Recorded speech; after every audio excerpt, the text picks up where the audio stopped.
Okay, he was the first man to climb all 14 mountains in the world over 8,000 meters. It's a remarkable feat, and Italian Reinhold Messner conquered them all without supplemental oxygen. Here are some of the highlights. He climbed his first major peak in 1970 in Pakistan. Nanga Parbat is 8,125 meters high and known as Killer Mountain. In 1978, he climbed Mount Everest at 8,848 meters. And a year later, the world's second highest mountain, K2.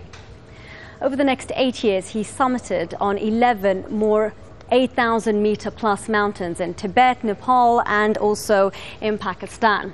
He completed the last of the 14 in 1986 with an ascent of the Lhotse in Nepal. It's connected by a ridge to Mount Everest and is 8,516 meters high.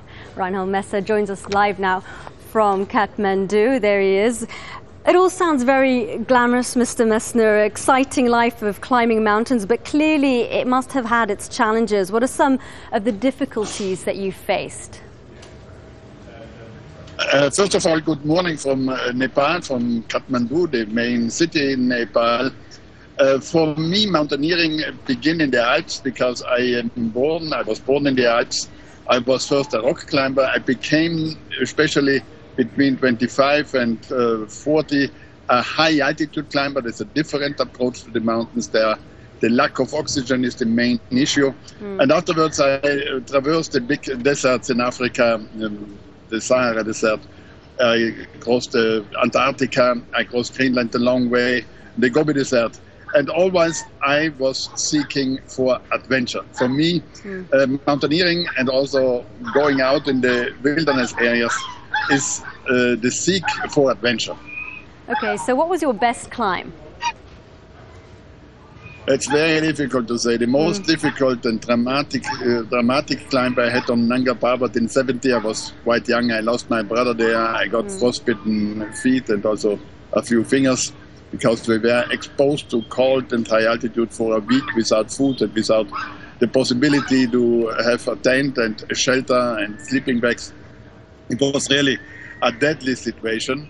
But I had also great situation like standing on K2 in a beautiful evening, having the shadow of K2 above on my feet, which was maybe 20 kilometers long because the late sun put the shadow on the geography below me, and many other of these experiences.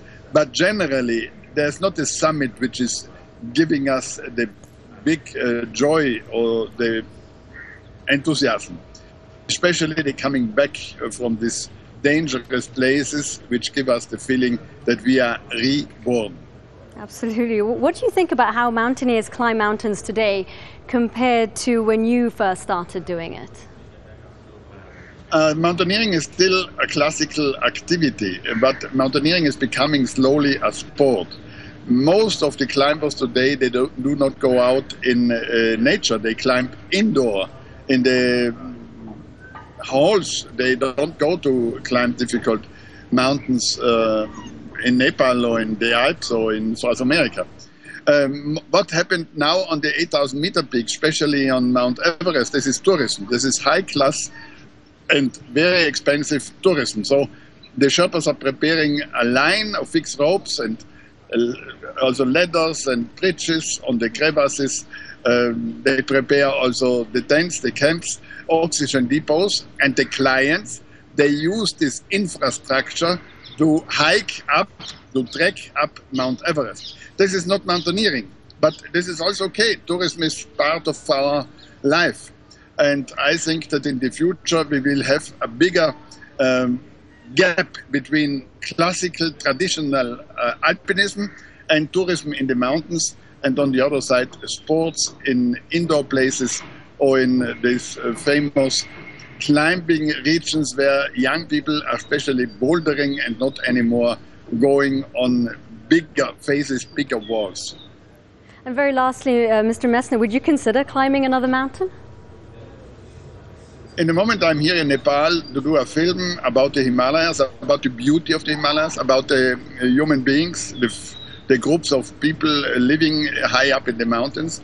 My respect, for example, for Hillary is especially based not only on his first ascent of Mount Everest, but on his social work. I am myself doing also social work, especially in Pakistan, building schools, building small clinics for the local people so they can stay in the mountains. Because slowly, after climbing 3,500 peaks all over the world, my focus is not anymore on the highest peaks. It's today on the people which are giving to this great Himalayas, to the Andes, to the mountain areas of the world, history and also culture. It's fascinating to hear from you. Thank you so much, Reinhold Messner there in Kathmandu, for joining us.